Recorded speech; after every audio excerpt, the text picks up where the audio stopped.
السلام علیکم ورحمۃ اللہ وبرکاتہ۔ اعوذ باللہ من الشیطان الرجیم، بسم اللہ الرحمن الرحیم۔ رب اشرح لی صدری ویسر لی امری واحلل عقدۃ من لسانی یفقہوا قولی۔ اما بعد، یا ایھا الذین آمنوا اتقوا اللہ حق تقاتہ ولا تموتن الا وانتم مسلمون۔ یا ایھا الذین آمنوا اتقوا اللہ وقولوا قولا سدیدا ولا تہینوا ولا تحزنوا وانتم الاعلون ان کنتم مؤمنین۔ ساری تعریف و تسبیح رب الارباب کے لیے ہے، جو رحمان ہیں، رحیم ہیں، حی القیوم ہے، جو زندگی کا دینے والا ہے اور موت کا دینے والا ہے۔ کروڑوں درود ہمارے نبی محمد مصطفیٰ صلی اللہ علیہ وسلم پر۔ اللہم صلی علی محمد وعلی آل محمد کما صلیت علی ابراہیم وعلی آل ابراہیم انک حمید مجید۔ اللہم بارک علی محمد وعلی آل محمد کما بارکت علی ابراہیم وعلی آل ابراہیم انک حمید مجید۔ سب سے پہلے میں اللہ تعالیٰ کا شکر ادا کرتا ہوں کہ اللہ تعالیٰ نے آپ لوگوں کے بیچ یہاں پر مسجد ابو بکر میں بات کرنے کا موقع دیا ہے۔ جیسا کہ آج کا عنوان مجھے دیا گیا ہے، جنگ بدر۔ جنگ بدر کا جو معرکہ ہے، اسلام کی پہلی جنگ، جو بڑی جنگ ہے، جنگ بدر ہے۔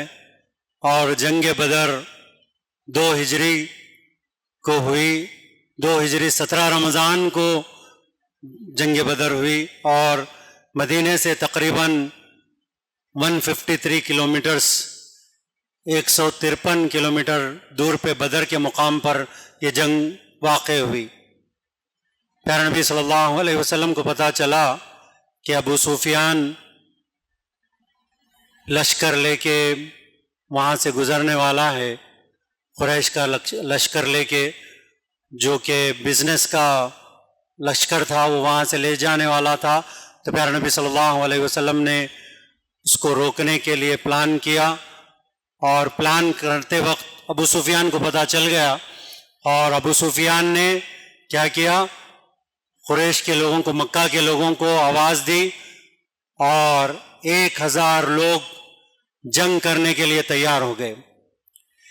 1000 لوگ مشرکین مکہ اور قریش کے لوگ مل کے جنگ لڑنا چاہ رہے تھے، اور پیارے نبی صلی اللہ علیہ وسلم دیکھ رہے تھے کہ 313 صحابہ موجود تھے، اور 313 صحابہ کو لے کر یہ جنگ ہونے والی تھی، اور بدر کا جب معرکہ ہونے والا تھا، اس سے پیارے نبی صلی اللہ علیہ وسلم نے اس سے پہلے خوب دعائیں کی، اتنی دعائیں کی، خیمے میں گئے، دعا میں لگ گئے، سجدے میں دعا میں لگ گئے پیارے نبی صلی اللہ علیہ وسلم، اور اللہ سے دعا کی، اے اللہ اگر آج ہم کو شکست ملے گی تو اے اللہ آپ کی عبادت کرنے والا اس زمین کے خطے میں کوئی نہیں بچے گا، اے اللہ تو ہماری مدد فرما۔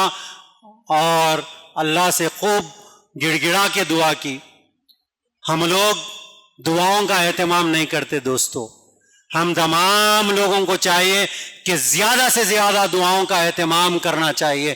اٹھتے بیٹھتے چلتے پھرتے ہم کو اللہ کا ذکر کرتے ہوئے اللہ سے دعائیں مانگنی چاہیے۔ جب بندہ دعا مانگتا ہے تو اللہ کے قریب ہو جاتا ہے۔ اللہ تعالیٰ کیا ہے، کتنے قریب سے سنتے ہیں، نحن اقرب الیہ من حبل الورید، تم مجھے پکارو میں تمہاری شارک کے بھی قریب سے سننے والا ہوں۔ تو اسی لیے جب بھی جو بھی موقع آتا اللہ کو پکارنا ہے، اور زیادہ سے زیادہ اللہ کو پکاریں گے تو اللہ تعالیٰ کیا کریں گے، ادعونی استجب لکم، تم مجھے پکارو میں تمہاری دعاؤں کو سننے والا ہوں، میں تمہاری دعاؤں کو قبول کرنے والا ہوں۔ تو دعاؤں کا اہتمام، اللہ کے نبی نے زیادہ سے زیادہ دعاؤں کا اہتمام کیا۔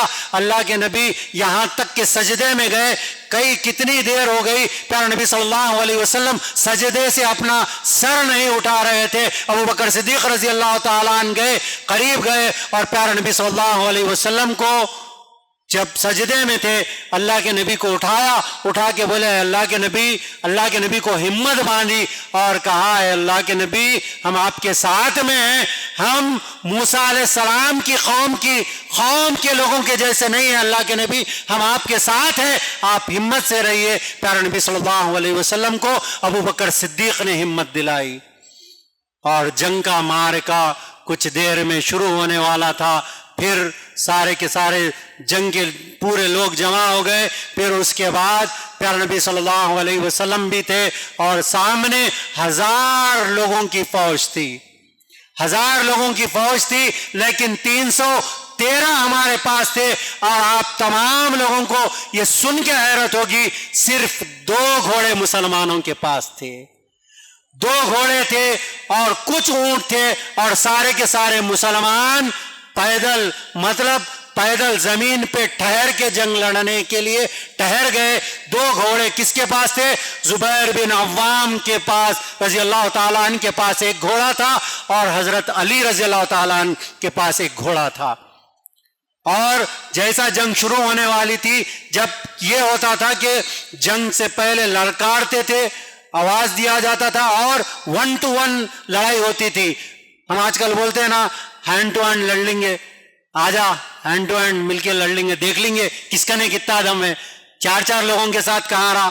تو کیا ہے، پیارے نبی صلی اللہ علیہ وسلم ٹھہرے ہوئے ہیں، حضرت علی رضی اللہ تعالیٰ عنہ کو ادھر سے مشرکین کے پاس سے ایک آدمی کو بھیجا جاتا ہے، یہاں سے اللہ کے نبی حضرت علی رضی اللہ تعالیٰ عنہ کو بھیجتے ہیں، اور حضرت علی رضی اللہ تعالیٰ عنہ جاتے ہیں اور جا کے سامنے والے کو پچھاڑتے ہیں، اس کو کام تمام کر کے آ جاتے ہیں۔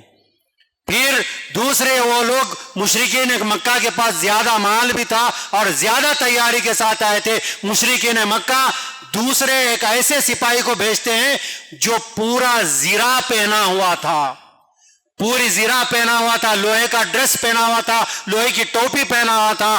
جب وہ اس مشرکین مکہ کے پاس سے اس شخص کو بھیجا جاتا ہے تو پیارے نبی صلی اللہ علیہ وسلم زبیر بن عوام رضی اللہ تعالیٰ عنہ کی طرف دیکھتے ہیں، اور زبیر بن عوام لہیم شہیم تھے، ہائٹ والے تھے، لمبے اونچے چوڑے تھے، اور زبیر بن عوام جنگ کے اصول جانتے تھے، شجاعت والے تھے، بہادر تھے زبیر بن عوام۔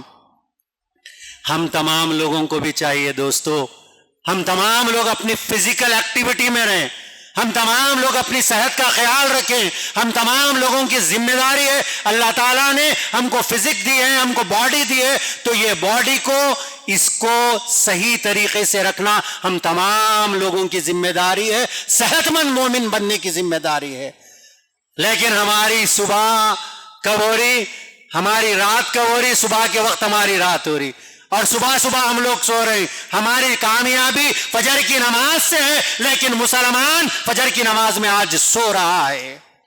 پہلی کامیابی فجر کی نماز سے ہے، لیکن ہم لوگ سو رہے ہیں۔ رمضان کا مہینہ آتا ہے، پہلا چاند دیکھتے ہیں، ہماری مسجد ساری کی ساری فل ہو جاتی ہے، ساری کی ساری مسجد تراویح میں فل ہو جاتی ہے، لیکن اس کے بعد جیسا 8 رمضان ہوتا ہے، 9 رمضان ہوتا ہے، فجر کی نماز میں لوگ کم ہونا شروع ہو جاتے ہیں۔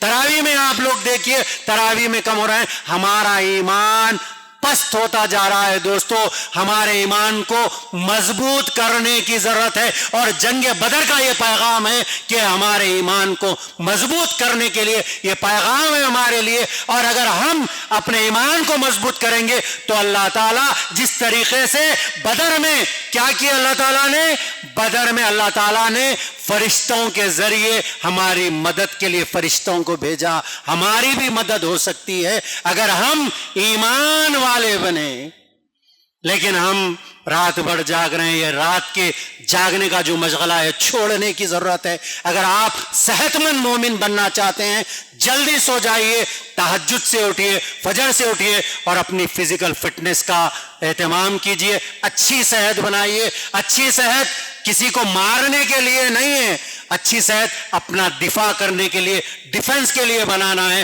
اور اپنے آپ کی حفاظت کے لیے بنانا ہے۔ تو زبیر بن عوام رضی اللہ تعالیٰ عنہ کو یہاں سے بھیجا جاتا ہے. زبیر بن عوام دیکھتے ہیں کہ سارا کا سارا ڈریس لوہے کا پہنا ہوا ہے, میں اب کیا کروں.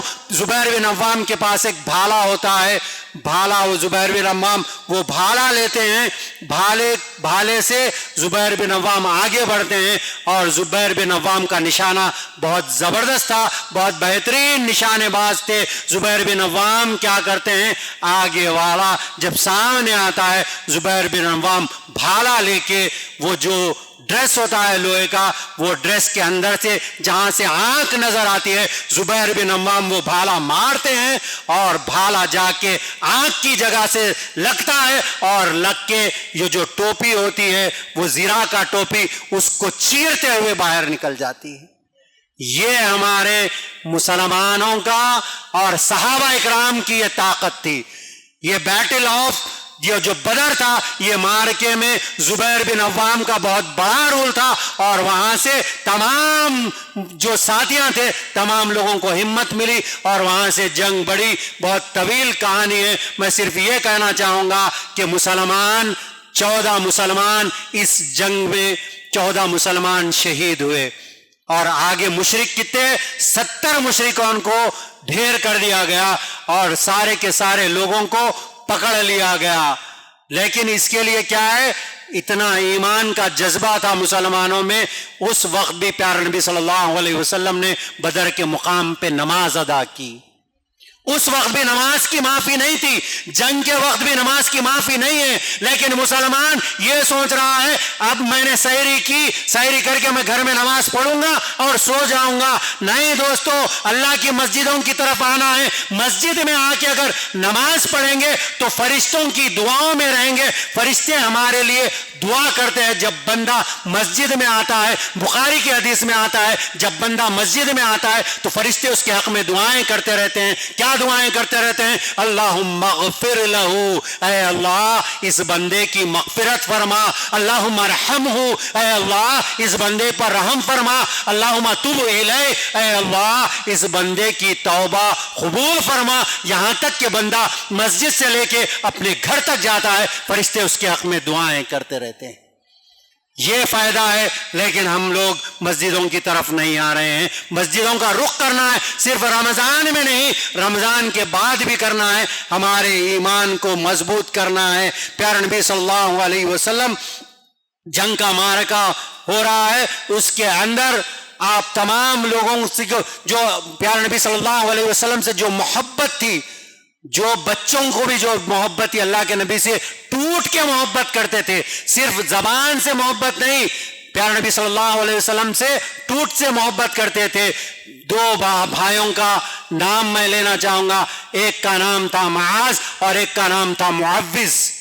یہ 2 بھائی تھے, ٹین ایجرز تھے. ان لوگوں کی ایج کبھی کچھ بتائی جاتی ہے کبھی کچھ بتائی جاتی ہے, ٹین ایجرز تھے. وہ 2 بھائی, دونوں بھائی عبد الرحمن بن عوف رضی اللہ تعالیٰ عنہ کے پاس گئے. عبد الرحمن بن عوف رضی اللہ تعالیٰ عنہ اب بوڑھے ہونے کے قریب ہو چکے ہیں. عبد الرحمن بن عوف ٹہرے میں ہیں. یہ دونوں بھائی پوچھتے ہیں عبد الرحمن بن عوف رضی اللہ تعالیٰ عنہ سے, چاچا بتائیے جو ہمارے پیارے نبی صلی اللہ علیہ وسلم کا دشمن ابو جہل دکھنے میں کیسا ہے؟ عبد الرحمن بن عوف کہتے ہیں کہ کیوں, تم لوگ کیوں پوچھ رہے, تم لوگ تو ابھی چھوٹے ہو. وہ کہتے ہیں کہ نہیں, آپ بتائیے اللہ کے نبی کا جو بڑا دشمن ہے وہ دکھنے میں کیسا ہے, آپ ہم کو بتائیے. معاذ اور معوذ پوچھتے ہیں تو جیسے ہی پوچھتے ہیں عبد الرحمن ان لوگوں سے بات کرتے رہتے. ابو جہل سامنے گھوڑے پہ آ رہا ہے. ابو جہل جیسے ہی گھوڑے پہ ابو جہل آ رہا ہے, عبد الرحمن بن عوف رضی اللہ تعالیٰ عنہ دیکھ کے کہتے ہیں کہ تم لوگ دیکھنا چاہتے ہو نبی کا جو دشمن ہے, جو نبی کو زیادہ ستاتا ہے, وہ ہے یہ ابو جہل. وہ دیکھو ابو جہل آ رہا ہے. جیسے ہی وہ دونوں بھائیوں کو بتاتے ہیں, ایک بھائی اوپر کی جگہ جا کے چڑھ جاتا ہے, دوسرا بھائی تلوار لے کے نیچے ٹھہر جاتا ہے. جیسے ہی ابو جہل قریب آتا ہے, اوپر سے ایک بھائی ابو جہل کے اوپر کودتا ہے, اور کودتے ہی دوسرا بھائی جو نیچے ہوتا ہے تلوار لیتا ہے, ابو جہل کا کام تمام کر دیتا ہے. کچھ روایتوں میں آیا ہے ایک کی عمر 13 سال تھی، ایک کی عمر 15 سال تھی، کچھ روایتوں میں آیا ہے ایک کی 18 سال تھی، ایک کی 20 سال تھی۔ یہ دونوں بھائی ملتے ہیں اور ابو جہل کا کام تمام کرتے ہیں۔ ابو جہل دیکھتا ہے دو چھوٹے بچے مجھ کو مار رہے ہیں، ابو جہل چیختا ہے، چیختے ہوئے کہتا ہے مرنے سے پہلے ہائے ہائے یہ کیا ہو گیا، مجھ کو دو بچوں نے مار دیا، کاش کہ میں عمر سے مارا جاتا، کاش کہ میں حمزہ سے مارا جاتا۔ ابو جہل چیختا ہے، چیختے چیختے ابو جہل کا کام تمام ہو جاتا ہے۔ یہ اسلام کے بچے ہیں جو پیارے نبی صلی اللہ علیہ وسلم سے سچی محبت کرتے ہیں اور ایمان کا جذبہ رکھتے ہیں۔ ہم بھی اگر ایمان کا جذبہ رکھیں گے، ہمارا بھی ایمان اگر اچھا ہوگا تو فرشتوں کے ذریعے سے، جیسا کہ اللہ تعالیٰ سورہ انفال کی 9ویں آیت میں اور 10ویں آیت میں ہم تمام لوگوں کو فرماتے ہیں، ہم نے بدر کے معرکے میں فرشتوں کے ذریعے مسلمانوں کی مدد کی تھی۔ سورہ انفال میں ہم کو بتایا جاتا ہے، لیکن اس کے لیے کیا کرنا ہے دوستو؟ اس کے لیے ہم تمام لوگوں کو اپنے ایمان کو مضبوط کرنے کی ضرورت ہے۔ جیسا رمضان کا مہینہ آیا، ہمارے آج 16 روزے مکمل ہو چکے ہیں۔ 16 روزوں میں کیا ہمارا تقوی کس طریقے کا ہے، کون سے لیول پہ تقوی ہے، ہم اپنے آپ کو دیکھیں، کیونکہ اللہ تعالیٰ نے ہم سے کیا کہا، اے ایمان والو تمہارے اوپر روزے فرض کیے گئے ہیں جیسا کہ پہلے کی قوموں کے اوپر روزے فرض کیے گئے تھے، تاکہ تمہارے اندر تقوی پیدا ہو، تاکہ تمہارے اندر اللہ کا ڈر پیدا ہو۔ اپنے آپ میں دیکھیے، ہم 16 روزوں میں کتنے ہمارے روزے صحیح چلے، کتنی قرآن کی تلاوت کی، کتنے نماز با جماعت ہم نے ادا کی، کتنا جھوٹ بولا، کتنا فریب کیا، کتنا لوگوں کو گالی بکے۔ اپنا اپنا جائزہ لیں گے تو پتہ چل جائے گا ہم کون سے مقام پر ہے۔ ابھی بھی وقت ہے، ہمارے پاس ابھی 14-13 روزے ابھی باقی ہے، اس لیے تقوی اختیار کیجئے، اپنے ایمان کا جائزہ لینے کی ضرورت ہے۔ پیارے نبی صلی اللہ علیہ وسلم نے کہا ان اللہ مع المتقین، جو لوگ کیا ہے، اللہ تعالیٰ قرآن میں فرماتے ہیں ان اللہ مع المتقین، جو لوگ اللہ کا تقوی اختیار کرتے ہیں، اللہ تعالیٰ کہہ رہے ہیں کہ میں ان کے ساتھ ہوں۔ اگر ہم اللہ کا ڈر اختیار کریں گے تو اللہ ہمارے ساتھ ہو جائے گا، اور اللہ ہمارے ساتھ ہو جائے گا تو دنیا بھی ہماری ہوگی دوستو، اور آخرت بھی ہماری ہوگی۔ اس کے لیے اپنا اپنا جائزہ لیجئے، اللہ کا ڈر تقوی اختیار کیجئے۔ حدیث میں آتا ہے اللہ تعالیٰ قیامت کے دن 7 لوگوں کو اپنا عرش کا سایہ نصیب کریں گے۔ پہلا وہ بادشاہ جو انصاف پسند بادشاہ ہو، جو انصاف کرتا ہو، اللہ تعالیٰ قیامت کے دن اس کو اپنے عرش کے سائے میں رکھیں گے۔ دوسرا وہ نوجوان جس کی جوانی اللہ کی عبادت میں گزرے، اللہ تعالیٰ قیامت کے دن اس کو اپنے عرش کے سائے میں رکھیں گے۔ تیسرا وہ شخص جس کا دل مسجد میں اٹکا ہوا رہتا ہو کہ مجھے فجر پڑھی ہے، ظہر پڑھنا ہے، عصر پڑھنا ہے، مغرب پڑھنا ہے، عشاء پڑھنا ہے، جس کا دل مسجد میں اٹکا ہوا رہتا ہو، اللہ تعالیٰ قیامت کے دن اللہ تعالیٰ اس کو اپنے عرش کے سائے میں رکھیں گے۔ چوتھا وہ شخص جو اگر کوئی لڑکی یا عورت زنا کے لیے دعوت دیتی ہو، کسی کو کوئی لڑکی یا عورت زنا کے لیے دعوت دیتی ہو، وہ یہ کہہ کے رک جاتا ہو کہ میں اللہ سے ڈرتا ہوں، اللہ تعالیٰ قیامت کے دن اللہ تعالیٰ اس کو اپنے عرش کے سائے میں رکھیں گے۔ پانچواں وہ شخص جو اللہ تعالیٰ کو رات کے اندھیرے میں اٹھتا ہو اور اللہ کے سامنے اپنے گناہوں پہ روتا ہو، اللہ تعالیٰ قیامت کے دن اللہ تعالیٰ اس کو اپنے عرش کے سائے میں رکھیں گے۔ ابھی امام صاحب نے کہا قیامت کا دن کتنے سال کا ہوگا؟ 1000 سال کے برابر ہوگا۔ لوگوں کے بیجے پک رہے ہوں گے، لوگ پسینے میں ڈوبے ہوئے ہوں گے۔ اس وقت اللہ تعالیٰ کیا ہے، ان 7 لوگوں کو اپنے عرش کے سائے میں رکھے گا۔ پانچواں وہ شخص جو اللہ تعالیٰ کو رات کے اندھیرے میں اٹھتا ہو اور اٹھ کے اللہ کے سامنے اپنے گناہوں پہ روتا ہو، اللہ تعالیٰ قیامت کے دن اس کو اپنے عرش کے سائے میں رکھیں گے۔ چھٹواں وہ شخص جو ایک ہاتھ سے خیرات دیتا ہو، دوسرے ہاتھ کو پتہ نہیں چلتا، اللہ تعالیٰ قیامت کے دن اس کو اپنے عرش کے سائے میں رکھیں گے۔ اور 7واں وہ شخص جو اللہ کے لیے دوستی کرے اور اللہ کے لیے بغض رکھے، اللہ کے لیے دشمنی کرے، اللہ تعالیٰ قیامت کے دن اس کو اللہ تعالیٰ اپنے عرش کے سائے میں رکھیں گے۔ میں اللہ سے دعا کرتا ہوں اللہ تعالیٰ ہم تمام لوگوں کو ان 7 لوگوں میں شامل کر دے جو اللہ کا سایہ، قیامت کے دن اللہ کا سایہ ہم کو نصیب ہو، آمین۔ لیکن اس کے لیے کیا ہے؟ یہ تقویٰ کا مہینہ ہے، اس کے ساتھ ساتھ ہم تمام لوگوں کو توبہ کرنے کی ضرورت ہے۔ اللہ کے سامنے اگر توبہ کریں گے تو اللہ تعالیٰ ہمارے گناہوں کو معاف کرے گا۔ اللہ تعالیٰ قرآن میں فرماتے ہیں توبوا الی اللہ جمیعا ایھا المؤمنون، تم سب کے سب مل کے توبہ کرو اگر تم مومن ہو۔ دوسری جگہ اللہ کہتے ہیں ان اللہ یحب التوابین ویحب المتطہرین، جو لوگ اللہ کے سامنے توبہ کرتے ہیں، جو لوگ پاکیزگی اختیار کرتے ہیں، اللہ تعالیٰ کہہ رہے ہیں کہ میں ان سے محبت کرتا ہوں۔ اور اللہ ہم سے محبت کر لیے، گنہگار بھی ہم، خطا کار بھی ہم، لیکن جب توبہ کر رہے ہیں اللہ سے تو اللہ تعالیٰ ہم سے محبت کر رہے ہیں۔ دوستو کیسے ہمارے اللہ ہے، دیکھیے اگر اللہ کے سامنے توبہ کریں گے تو اللہ ہم سے محبت کرے گا۔ اس لیے توبہ کیجئے۔ 2 واقعات سناتے ہوئے اپنی بات کو ختم کروں گا۔ پیارے نبی صلی اللہ علیہ وسلم کے پاس ایک صحابی رسول آتے ہیں، دیکھیے کتنے بڑے گنہگاروں کو اللہ تعالیٰ نے، کتنے بڑے بڑے گنہگاروں کی اللہ تعالیٰ نے توبہ قبول کی۔ بدو صحابی ہیں، اللہ کے نبی کے پاس آ کے کہتے ہیں اللہ کے نبی میں بہت بڑا گنہگار ہوں، اللہ کے نبی کیا اللہ تعالیٰ میرے سارے گناہوں کو کیا معاف کر دیا؟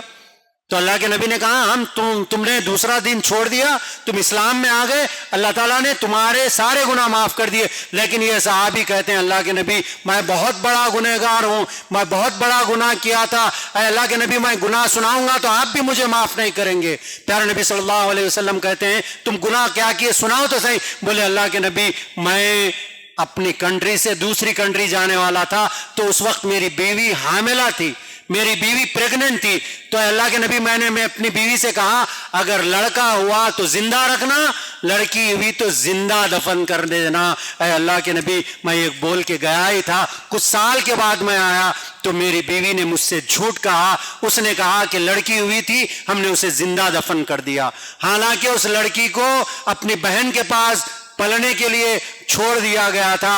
اے اللہ کے نبی کچھ مہینے گزرنے کے بعد وہ لڑکی میرے پاس آتی تو میں وہ لڑکی سے بہت کلوز ہو گیا، تو میری بیوی نے سمجھا کہ میں لڑکی سے کلوز ہو گیا، تو میری بیوی نے کہا یہ ہماری بہن کی لڑکی نہیں ہے، یہ ہماری لڑکی ہے۔ اے اللہ کے نبی جب میرے کان میں یہ رکعت پڑی یہ ہماری لڑکی ہے، میں نے اس لڑکی کا ہاتھ پکڑا، میں اسے بیچ میدان میں لے گیا۔ اے اللہ کے نبی میں اسے بیچ میدان میں لے جا رہا تھا، تب میری لڑکی مجھ سے پوچھ رہی تھی اے ابو مجھے آپ کہاں لے جا رہے ہیں؟ تو اے اللہ کے نبی تب بھی مجھے رحم نہیں آیا، میں بیچ میدان میں لے گیا اور میں گڑھا کھود رہا تھا۔ جب میں گڑھا کھود رہا تھا اے اللہ کے نبی اس گڑھے کی مٹی میرے کپڑوں پہ لگ رہی تھی، تب میری لڑکی مٹی اپنے ہاتھوں سے ہٹا کے کہہ رہی تھی ابو آپ کے کپڑوں پہ مٹی لگ رہی ہے۔ اے اللہ کے نبی تب بھی مجھے رحم نہیں آیا۔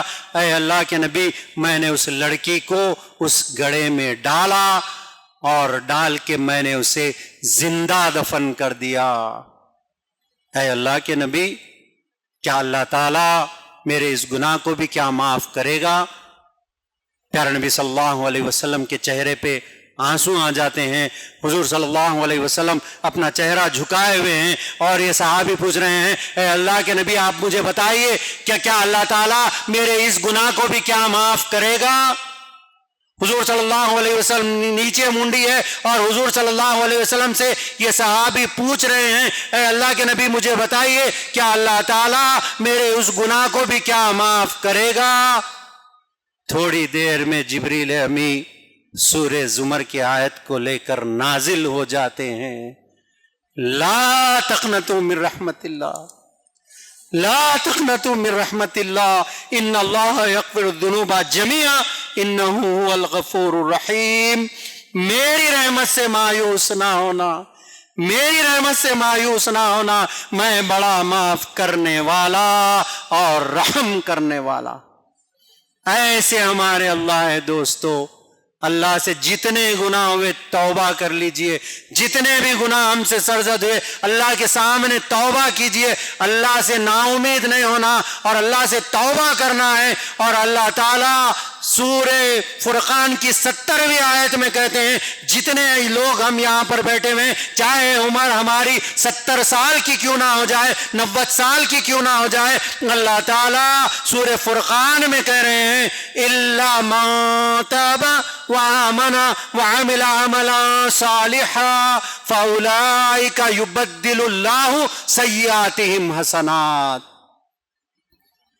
اللہ تعالیٰ سورہ فرقان میں کہتے ہیں اگر کوئی میرے سامنے توبہ کرتا ہے، ایمان لے کے آتا ہے اور نیک و صالح عمل کرتا ہے، تو اللہ تعالیٰ کہہ رہے ہیں کہ میں اس کے سارے گناہوں کو نیکیوں میں تبدیل کر دوں گا۔ بول رہے ہیں خالی گناہ معاف نہیں کروں گا، میں اس کے سارے گناہوں کو فَأُولَٰئِكَ يُبَدِّلُ اللَّهُ سَيِّئَاتِهِمْ حَسَنَاتٍ، میں اس کے سارے گناہوں کو نیکیوں میں تبدیل کر دوں گا۔ بول رہے ہیں ایسے ہمارے اللہ ہے، اللہ کے سامنے توبہ استغفار کیجئے۔